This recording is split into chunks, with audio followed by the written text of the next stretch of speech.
அன்புடை தமிழ் நெஞ்சங்களுக்கு வணக்கம். தமிழக வெற்றி கழகத்தோட 2வது ஆண்டு விழா. இந்த ஆண்டு விழாவில் விஜயோடைய பேச்சு ரொம்ப சூப்பராக இருந்துச்சு அப்படிங்கிற விமர்சனம் இருந்துச்சு. ஆனால் அந்த பேச்சு பத்தலை, இன்னும் நிறைய விஷயத்தை அவர் அட்ரஸ் பண்ணும் அப்படிங்கிற விமர்சனமும் இருந்துச்சு. இதே ஃபங்க்ஷன் நடந்த ஹாலுக்கு வெளியில் பத்திரிகையாளர் தாக்கப்பட்டார் அப்படின்னு ஒரு செய்தி வந்துச்சு. இந்த பத்திரிகையாளர் சம்பவத்தில் நடந்தது என்ன, இந்த ஃபங்க்ஷனில் விஜயனுடைய பேச்சுக்கு பின்னாடி இருந்த அர்த்தங்கள் என்ன, உண்மையிலே அவர் பேச வந்த விஷயங்கள் எவ்வளோ நேரம் இருந்துச்சு, அது குறைச்சி பேசினாரா, இது போக இந்த ஃபங்க்ஷனில் நடந்த குறைபாடுகளாக இருந்த விஷயங்கள் என்னென்ன, இன்னைக்கு இந்த வீடியோவில் அது எல்லாத்தையும் நம்ம பார்க்கலாம். கான்ஃபிடென்ட்டா இருங்க, நல்லதே நடக்கும், வெற்றி நிச்சயம். தமிழக வெற்றி கழகம் அப்படிங்கிற பார்ட்டி, விஜய் இந்த கட்சியை ஆரம்பித்து முதலாண்டு முடிஞ்சிருச்சு. செகண்ட் இயரோட ஸ்டார்டிங் பாயிண்ட்டு, 2வது வருஷத்தோட முதல் தொடக்க விழாவாக அந்த ஃபங்க்ஷனை நடத்துகிறாங்க. முன்னாடி தேர்தல் வியூக வகுப்பாளர், எலெக்ஷன் ஸ்ட்ராட்டஜிஸ்டாக இருந்த பிரசாந்த் கிஷோர் அப்படிங்கிறவர் இந்த ஃபங்க்ஷனுக்கு அழைத்து வரப்படுகிறார் சீஃப் கெஸ்டாக. இப்போ அவர் பீகார் மாநிலத்தில் ஜன் ஸ்வராஜ் அப்படிங்கிற கட்சியோட தலைவராக இருக்கிறார். இந்த ஃபங்க்ஷனுக்கு வர்றாங்க, ஃபங்க்ஷன் ஆரம்பிக்குது. கெட் அவுட் அப்படிங்கிற ஒரு பெரிய போர்டு வைக்கப்படுது. அந்த போர்டில் கட்சி நிர்வாகிகள் எல்லாரும் கையெழுத்து போடுறாங்க, மேடையில் அமர்றாங்க. விஜயனுடைய பேச்சு தொடங்குகிறது. இந்த விஜய் பேச்சு ஆக்சுவலாக அரை மணி நேரத்துக்கு மேலே இருக்கும், கிட்டத்தட்ட 45 மினிட்ஸ் வரைக்கும் இருக்கும் அப்படின்னு எதிர்பார்க்கப்பட்டுச்சு. ஆனால் அது நடக்கலை. ஷார்ட் அண்ட் ஸ்வீட்டாக கிறிஸ்பாக இந்த பேச்சு முடிவடைந்தது.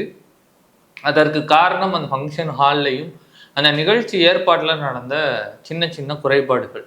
என்னென்ன குறைபாடுகள்லாம் நடந்திருக்கு அப்படின்னு பார்க்குறோம்னா, மாவட்ட செயலாளர்கள், முக்கிய நிர்வாகிகள், மாநில நிர்வாகிகள்னு சம்மந்தப்பட்டவங்களுக்கு ஒரு 2000 பேருக்கு மட்டும் பாஸ் கொடுத்துருக்குறாங்க. அந்த 2000 பேர் ஃபங்க்ஷன் அட்டன் பண்ணணும் அப்படிங்கிற மாதிரி ஒரு பாஸ் கொடுத்துருக்குறாங்க. இந்த பாஸ் விவகாரத்தில் ஒவ்வொருத்தரும் குடும்ப உறுப்பினர்கள் நிறைய பேரை கூட்டிகிட்டு வந்திருக்காங்க, நண்பர்களை கூட்டிகிட்டு வந்திருக்காங்க. அப்படி கூட்டிகிட்டு வந்ததுனால 2000 பேர் அட்டன் பண்ண வேண்டிய ஒரு ஃபங்க்ஷன் நம்பர்ஸாக ரொம்ப ஜாஸ்தியாக போயிடுச்சு. இது ஜாஸ்தியாக போகிறது எல்லா கட்சியிலையும் நடக்கிறது இயல்பு தான். ஆனால் ஜாஸ்தியாக போனதை தாண்டி அங்கே என்ன நடக்குதுன்னா, அவங்க எல்லாரும் வெளியே இருந்து அட்வான்ஸாக வந்ததுனால ஹாலுக்குள்ளே போய் உட்காந்துறாங்க. ப்ரெஸ்ஸுக்காக ஒதுக்கப்பட்ட இருக்கைகள், நாற்காலிகள் சமையல் கட்டில் சாப்பிட்ற இடத்துல இந்த சேர்ஸ் எல்லாம் எடுத்துகிட்டு உள்ளே போட்டு உட்காந்துதுன்னு ஃபுல் ஹாலுமே இந்த மாதிரி மாறி மாறி ஹேப்பனிங் ஆயிடுச்சு. சாப்பாடு இடத்துல நின்றுக்கிட்டு சாப்பிட்ற வீடியோ வெளியே வந்துருச்சு. ஃபங்க்ஷனுக்கு வந்தவங்களுக்கு சாப்பாடு போட்டு அனுப்பியிருக்கிறாங்க, ஆனால் சாப்பாடை நின்றுக்கிட்டு சாப்பிட்ருக்காங்க. சாப்பிட்ற இடத்துல சேர் போடப்படவில்லை அப்படிங்கிறது ஒரு மிஸ்டேக், ஒரு குறைபாடு. இதை சரி பண்ணி தான் ஆகணும். அடுத்து 2வது என்ன அப்படின்னா, ஒரு 2000 பேருக்கு தானே பாஸ் கொடுத்தோம், ஏன் 6000 பேர் வராங்கங்கிற ஒரு கேள்வியே தாவேகா தடவையாக சந்திக்குது. நம்ம பிளான் பண்ணது 200 பேருக்குன்னா 200 பேர் அட்டன் பண்ணால் போதும், மற்ற எல்லாரையும் சந்திக்கிறதுக்கான நிகழ்வு கண்டிப்பாக தாவேக்கால இருக்க போகுது. அதை வெவ்வேறு வடிவத்தில் நம்ம அப்புறம் பண்ணிக்கலாம். இப்போ நம்ம ஃபோக்கஸ் 2000 பேர்னா 2000 பேர் வாங்க, நம்ம பேசுவோம், அதோட அந்த ப்ரோக்ராம் ஓவர் பண்ணிக்கலாம், அந்த டோனில் பேசியிருக்கிறாங்க. அடுத்து இன்னொரு சம்பவம் என்ன அப்படின்னா, பத்திரிகையாளர் தாக்கப்பட்ட விவகாரம். பவுன்சர்ஸ் அட்டாக் பண்ணிட்டாங்கன்னு சொன்னாங்க. அந்த மூத்த பத்திரிகையாளருமே அரசு மருத்துவமனையிலையோ ஹாஸ்பிட்டல்லையோ அட்மிட் ஆனார், அப்படி செக்கப்லாம் பண்ணாங்க அப்படின்னு சொன்னாங்க. இங்கே என்ன நடந்துச்சு அப்படின்னா, ஓவராலாக எல்லா சேனல்ஸுக்குமா காமனாக தாவேக்காவோட மீடியா டீமே லிங்க் கொடுத்துட்றாங்க. இந்த வீடியோ லிங்கை நீங்கள் வச்சு யூஸ் பண்ணிக்கோங்க, மல்டி கேம் அவுட்டு நாங்கள் கொடுத்துட்றோம், நீங்கள் யாரும் உள்ள கேமராஸ் கொண்டு வர தேவையில்லை அப்படிங்கிற மாதிரி சொல்லிட்டாங்க. ஒன்லி சோர்ஸ் ஃபைல் தாவேக்காவே கொடுத்துருது. இதை தாண்டி ஊடகவியலாளர்கள் உள்ளே போக முற்படுகிறார்கள். ஊடகவியலாளர்களுக்கு இடம் கொடுத்துட்டாங்களா, மீடியா பீப்புளுக்கு ஃபங்க்ஷன் ஹாலில் இடம் இருந்துச்சான்னா இடம் போடப்பட்டிருக்கு, ஆனால் அந்த சேருமே பாதி எடுக்கப்பட்டுருச்சுன்னு ஒரு விமர்சனமும் இருக்குது. இது தவிர்த்து மீடியா பர்சன்ஸுக்காக தனியாக அலோகேட்டட் ஸ்பேஸ் ஒன்றும் இருந்துச்சு. அந்த ஸ்பேஸில் தான் எல்லா பத்திரிகையாளர்களும் இருந்தாங்க. இப்போ இந்த பத்திரிகையாளர் ஏன் நுழைய பார்த்தாரு, என்ன நடந்துச்சுன்றதெல்லாம் தாண்டி அவர் நுழைய பார்த்தது தப்பாக ரைட்டாங்கிற விவாதமே வேண்டாம். அவர் பத்திரிகையாளராக இல்லாமல் யாராக இருந்தாலும் உள்ள நுழைய முற்படுகிற தாக்கும் அதிகாரம் யாருக்குமே கிடையாது. அப்படி உண்மையிலே தாக்குதல் நடந்திருந்தால் இனிமேல் அந்த தாக்குதல்கள் தவிர்க்கப்பட வேண்டும் அப்படிங்கிறது தான் இந்த பாயிண்ட்டு. அது பத்திரிகையாளர் அவர் ஏன் உள்ள வர, பத்திரிகையாளர் அவர் என்ன இன்டென்ஷனுக்காக வந்தாருங்கிறத தாண்டி முறைப்படி பேசி அவரை வெளியில் நிறுத்துவதோ, இல்லை அவருக்கான இடத்தை அனுமதிப்பதோ, இல்லை உள்ள மீடியா அலௌடு இல்லைன்ட்டு சிம்பிளாக சொல்லிட்டு முடிக்கிறதுலையோ ஒன்றும் பிரச்சனை இல்லை. ஆனால் மேன் ஹேண்டிலிங்கோ, இல்லை தாக்குதல்களோ, இல்லை தவிர்க்க முடியாத சூழ்நிலையில் தள்ளி விடுதலோ, இதெல்லாமே தவிர்க்கப்படணும். ஏன்னா இன்னும் விஜய் அவர்கள் களத்துக்கே வரல, இன்னும் மக்களை போய் நேரடியாக சந்திக்கல. அப்போ மக்கள் சந்திப்பு நடக்கும்போது மக்களே பொங்கி பொங்கி வந்து விஜய் பார்க்கணும், விஜய் தொடரணும், விஜய் கூட செல்ஃபி எடுக்கணும்னு ஓடி வர்றவங்க இருப்பாங்க. அப்போ அந்த இடத்துல எப்படி சமாளிக்க போறோம்? மக்களை பூரா இப்படி தள்ளி விட போறோமா அப்படிங்கிற ஒரு கேள்வி இருக்கு.